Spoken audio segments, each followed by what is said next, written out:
ದಾಟಿ ನಾನು ಈ ತಾಲೂಕಿಗೆ ಬಂದು 4 ವರ್ಷ ಮುಗೀತು. ಮೊದಲನೇ ವರ್ಷದಲ್ಲಿ 7ನೇ ಸ್ಥಾನ ರಿಸಲ್ಟ್ ಬಂತು, 2ನೇ ವರ್ಷದಲ್ಲಿ 6ನೇ ಸ್ಥಾನ ಬಂತು, 3ನೇ ವರ್ಷದಲ್ಲಿ 4ನೇ ಸ್ಥಾನ ಬಂತು, 4ನೇ ವರ್ಷದಲ್ಲಿ ಈ ಸರಿ ನಮ್ದು 1ನೇ ಸ್ಥಾನ ಬಂತು. ಅಲ್ಲ, ಈ ಪ್ರಿಪರೇಷನ್ ತಯಾರಿ ಹೇಗಿತ್ತು? ತಯಾರಿ ಹೇಗಿತ್ತು ಅಂದ್ರೆ ಸರ್, ಶಿಕ್ಷಕರು ಒಳ್ಳೆ ಪ್ರಯತ್ನ ಮಾಡಿದರೆ ಖಂಡಿತವಾಗಿನೂ ಮಕ್ಕಳಲ್ಲಿ ಅವರು ಒಳ್ಳೆ ಮಾತುಗಳನ್ನ ಬಿತ್ತಿ ಅವರಲ್ಲಿ ಒಂದು ಪ್ರೇರಣೆಯನ್ನು ಮೂಡಿಸ್ತಾರೆ. ಮಕ್ಕಳಿಗೆ ಏನಂದ್ರೆ ನಾನು ಕಲಿಕೆಯಲ್ಲಿ ಹಿಂದುಳಿದೀನಿ, ನಾನು ಬಡ ಕುಟುಂಬದ ಬಂದೀನಿ, ಹಿಂದುಳಿದ ವಾತಾವರಣದ ಬಂದೀನಿ, ಗ್ರಾಮಾಂತರ ಪ್ರದೇಶದಿಂದ ಬಂದೀನಿ, ನನ್ನ ಕಡೆಯಿಂದ ಆಗ್ತದೆ ಇಲ್ಲೋ ಅಂತ ತಿಳ್ಕೊಂಡು ಹೇಳಿ ಅವ್ರಿಗೆ ಮಕ್ಕಳು ಒಂದ್ ರೀತಿ ಕೇಳಿರಿಮೆ ಇರುತ್ತೆ ಕೆಲವೊಂದು ಮಕ್ಕಳಲ್ಲಿ. ಅದನ್ನ ಹೋಗ್ಲಾಡಿಸಿ ಅದ್ರ ಮೆದುಳು ಎಲ್ಲರಿಗೂ ಒಂದೇ ರೀತಿ ಇರುವಂತಹ ಸಂದರ್ಭದಲ್ಲಿ ನಿನ್ನಲ್ಲಿಯೂ ಆ ಶಕ್ತಿ ಇದೆ, ನೀನು ಮನಸ್ಸು ಮಾಡಿದ್ರೆ ಮಾಡಬಲ್ಲೆ ಅಂತ ತಿಳ್ಕೊಂಡು ಹೇಳಿ ಅವರಲ್ಲಿ ಒಂದು ಆತ್ಮವಿಶ್ವಾಸ ಮೂಡಿಸಿ ಅದಕ್ಕೆ ನಮ್ಮ ಟೀಚರ್ಸ್ ಮನಸ್ಸು ಮಾಡಿದ್ರೆ ಖಂಡಿತ ಮಕ್ಕಳನ್ನ ಉತ್ತೀರ್ಣ ಮಾಡ್ತಾರೆ ಅಂತಕ್ಕಂಥದ್ದು ನಮ್ಮ ಗುರುಗಳು. 2025-26 ಯಾರು ಕೂಡ ನಿರೀಕ್ಷೆ ಮಾಡಿರಲಿಲ್ಲ ಶಿಗ್ಗಾಂವ್ ತಾಲೂಕಾ SLC ಫಲಿತಾಂಶದಲ್ಲಿ ಜಿಲ್ಲೆಯಲ್ಲಿ ಪ್ರಥಮ ಸ್ಥಾನ ಪಡಿತದ ಅಂತಕ್ಕಂಥದ್ದನ್ನ ಊಹೆಗೂ ಮೀರದ ಸಾಧನೆ ತಮ್ಮ ನೇತೃತ್ವದಲ್ಲಿ ಆಗಿದೆ. ಶಿಕ್ಷಕರ ಒಂದು ನಿರಂತರವಾದಂತಹ ಪ್ರಯತ್ನದ ಪರಿಣಾಮವಾಗಿ ಈ ವರ್ಷ ಜಿಲ್ಲೆಯಲ್ಲಿ ನಮ್ಮ ತಾಲೂಕು ಮೊದಲನೇ ಸ್ಥಾನ ಪಡ್ಕೊಂಡು ಬಂದಿದೆ. ಹುಟ್ಟಿದವರಲ್ಲೂ ಒಂದಿಲ್ಲ ಒಂದು ಪ್ರತಿಭೆಯನ್ನು ಹೊಂದಿರ್ತಾರೆ.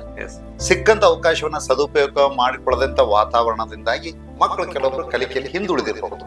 ಇಷ್ಟೆಲ್ಲ ಉತ್ತಮ ಫಲಿತಾಂಶ ಬರೋಕೆ ಬಹಳಷ್ಟು ತಯಾರಿ, ಪೂರ್ವ ತಯಾರಿ ಬೇಕಾಗುತ್ತೆ, ಪ್ಲಾನ್ಗಳು ಬೇಕಾಗುತ್ತೆ. ಎಸ್ ಸರ್, ಯಾವ ಮಕ್ಕಳು ದಡ್ರಲ್ಲ ಸರ್.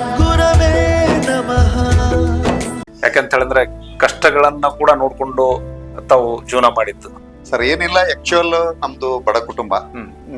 ನನ್ನ ಮನೆಯಾಗಿರ್ತಕ್ಕಂಥವ್ರೆಲ್ಲರೂ ಅವಿದ್ಯಾವಂತರೆ.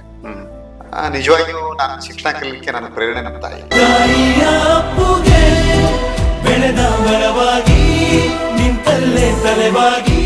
ಒಂದನೇ ತರಗತಿಯಿಂದ 7ನೇ ತರಗತಿ ನಮ್ದು ಸರ್ಕಾರಿ ಪ್ರಾಥಮಿಕ ಶಾಲೆ ಕರ್ಜಿಗೆಯಲ್ಲಿ ಓದಿದ್ವಿ.